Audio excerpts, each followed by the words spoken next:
Já teve reportagem da Honda que teve que ser retirada do ar em algum momento? Teve. A gente Você sempre... acha que foi de forma errada? Plenamente. Inclusive, a gente está recorrendo. Pra voltar a reportagem. Para voltar. Não. Tem uma reportagem que quando ela voltar, eu acredito que ela vai precisar de passar por uma breve edição. Ela vai voltar. Ela vai voltar ao ar. Você vai fazer um adicional nela. Eu vou retirar uma palavra que eu falei na reportagem. Porque você não... Por mais que você ache que um advogado seja incompetente, qual que foi a palavra usada? Esqueci. Eu acho que a palavra não foi incompetente. Desqualificado. Talvez seja mais cordial você não dizer que ele foi desqualificado. Certo? E nessa reportagem, eu disse que essa advogada foi desqualificada. Sabe? Eu não acho que isso seja capaz de gerar um dano moral. Eu não acho. Né? Mas eu acho que pela questão da cordialidade aqui. Certo? Eu posso... Pra que eu vou falar que ela foi desqualificada? A própria atitude dela está mostrando desqualificação. Né? E aí eu falei isso. Só que eu não falei que ela estava desqualificada. Eu disse que jornalistas, que advogados que não conhecessem o código, enfim, não me lembro, eram desqualificados. Foi uma advogada que começou a conversar com você na matéria? Foi essa matéria, a reportagem? Que ela começou a discutir com você na reportagem? É uma reportagem que envolvia celular.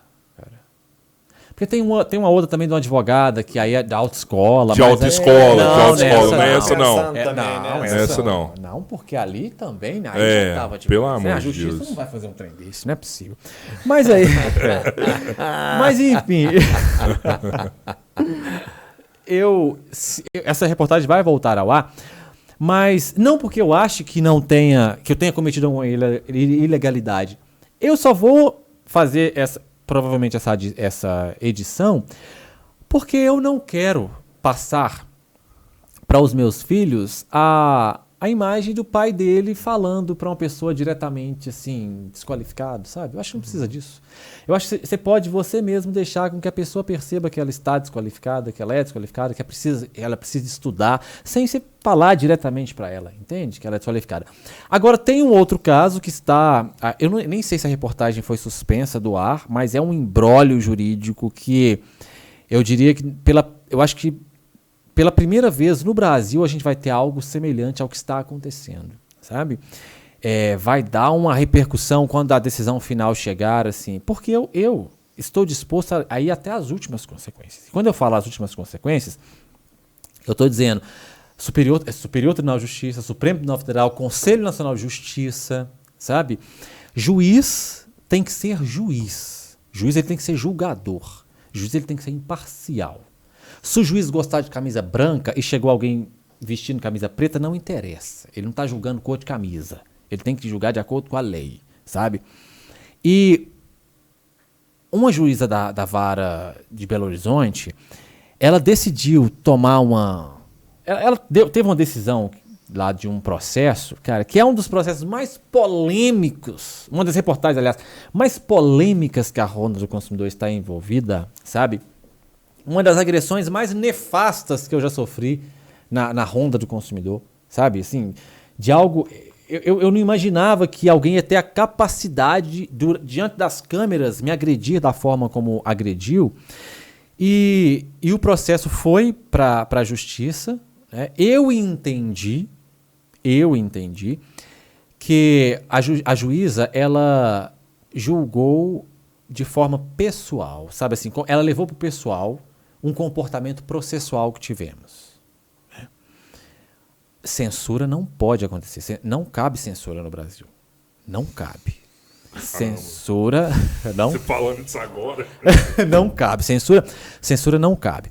E censura, eu entendo que um jornalista, ele tem o seu material bruto protegido constitucionalmente. Por quê?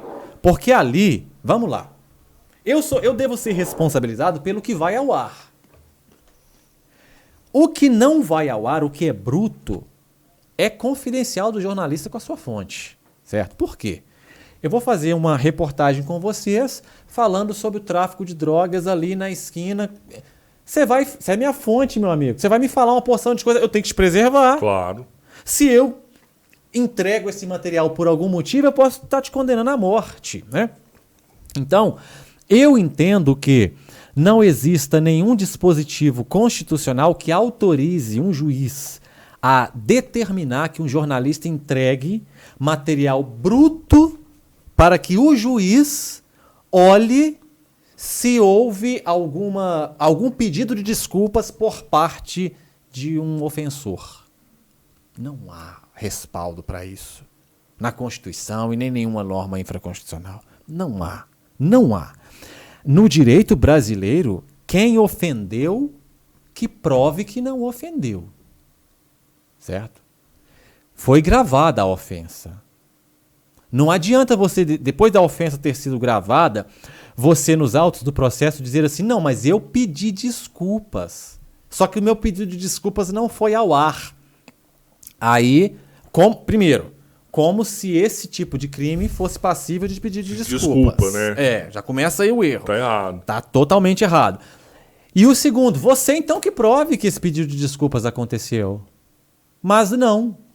A excelentíssima juíza da 9ª Vara Civil da Comarca de Belo Horizonte, senhora Moema, alguma coisa, ela decide que eu deveria entregar o material bruto jornalístico para provar que houve um pedido de desculpa que não teria ido ao ar. Que isso?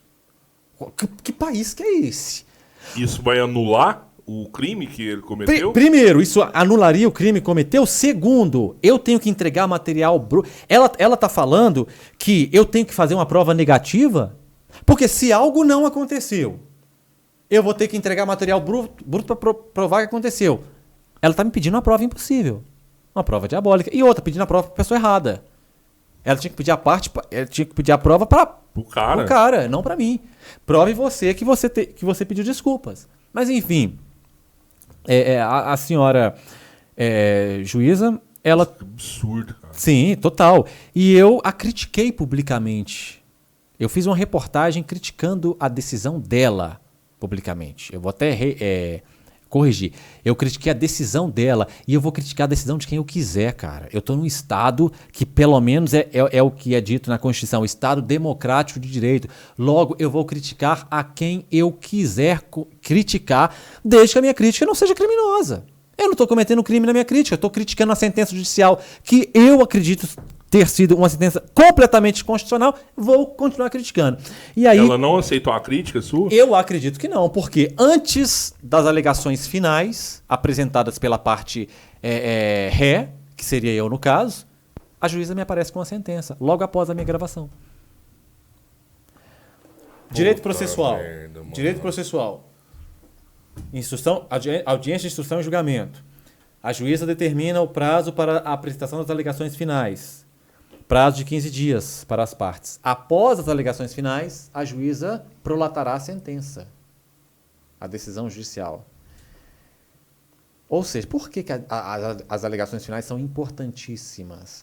Porque as alegações finais, o seu advogado, ele vai ver tudo o que foi dito na audiência de instrução e julgamento, que é a audiência justamente da coleta de depoimentos testemunhais, e ele vai rebater todo aquele testemunho, ele vai é a peça processual mais importante, alegações finais.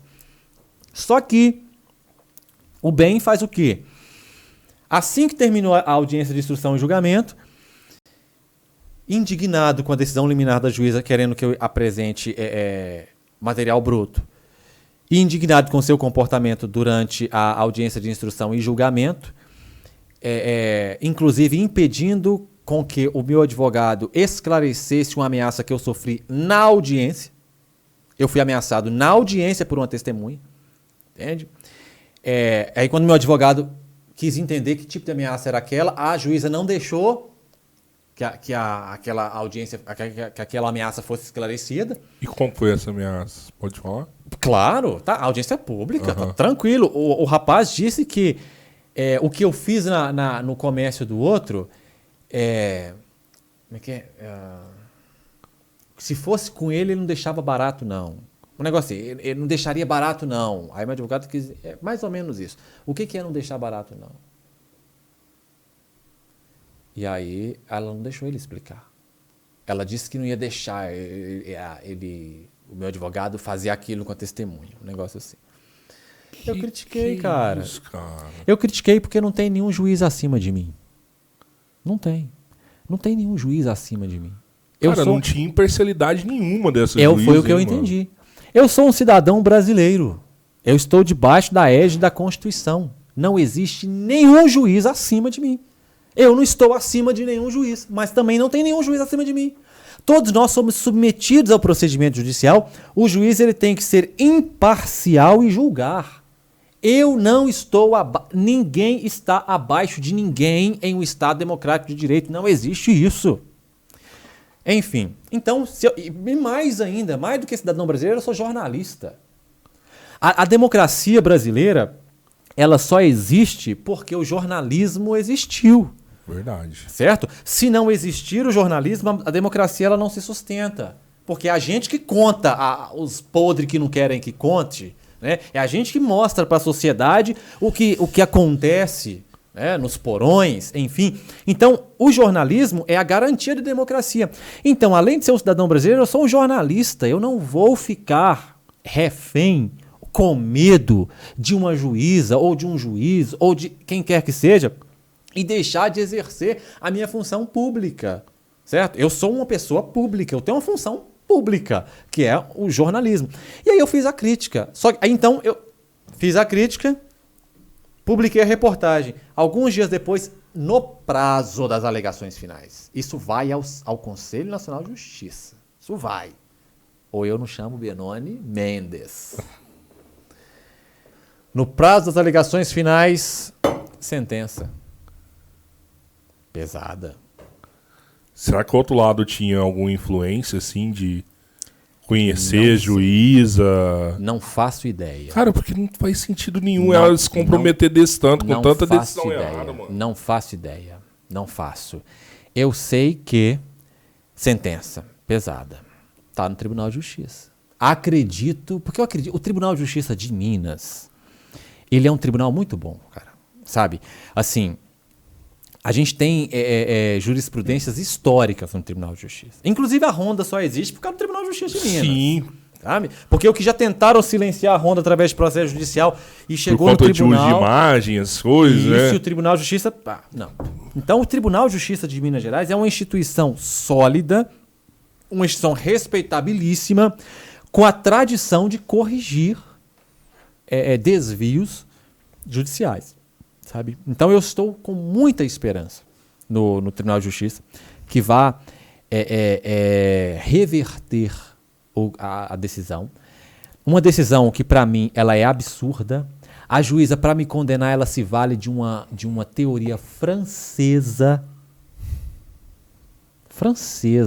que não é uma teoria que não tem respaldo no ordenamento jurídico brasileiro, sabe? Ou seja, quero condenar. É o que eu interpretei. Quero condenar. E eu interpretei mais.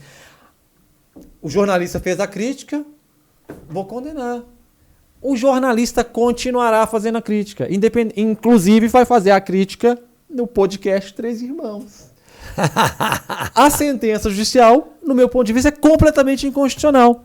9ª Vara Civil da Comarca de Belo Horizonte. Senhora Moema, o sobrenome eu não me lembro. Juíza. Errada. Não pode. Cara, não pode. Letar... Tem aquela máxima, né, do rei francês. L'état c'est moi. Não pode. O Estado não sou eu. Não pode. Ninguém pode achar que o Estado é ele. Logo, ele vai... Nós estamos todos sob o império da lei. Moema Miranda Gonçalves. 9ª Vara Civil da Comarca de Belo Horizonte. A sentença precisa ser reformada. E eu acredito que o Tribunal de Justiça vai reformar a sentença. Não faz sentido aquela decisão judicial. O Estado não pode ser alguém.